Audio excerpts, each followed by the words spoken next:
I want you to speak about our experience of stress. Perhaps for you, you've noticed a spike in your stress levels since COVID-19 hit. I know my stress levels have been high. I've been physically tense. I can even be stressed about making a resource for stressed people. Let me share 3 things with you to help us as we work through our experience of stress. Firstly, spot the signs. I think it's really helpful if you're a stressed person to realise that you are stressed.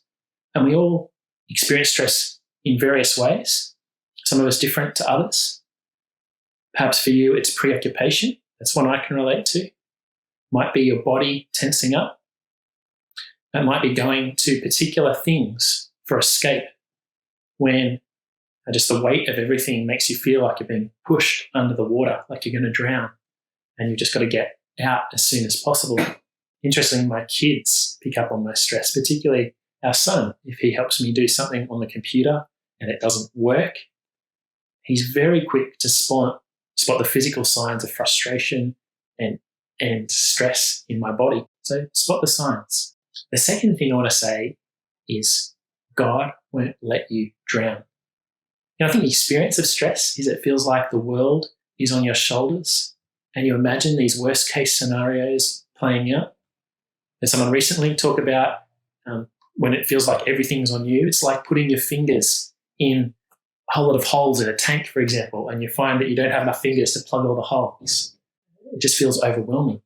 And we can forget that God is with us and that his promises matter in those moments. They mean something to us.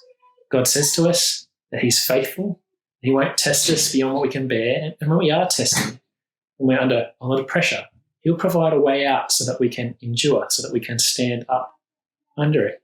So think about God's promise and think about how that connects to your present situation.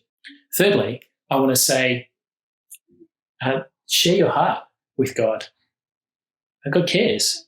Go to him and speak about all those things that are weighing on you, all those things that are producing stressful symptoms in your body, stressful habits that you've developed to deal with your stress. And particularly go to him and ask him for wisdom to determine the day's priorities and for help in accomplishing those day's priorities. But leave tomorrow's priorities with them. Put them up on the shelf so that you're not anxiously thinking over them. So you can just focus on one day at a time. Well, if you found this helpful, you might like to look at the resource that I've developed online, which has a few more steps and kind of walks you through how to deal constructively with our experience of stress.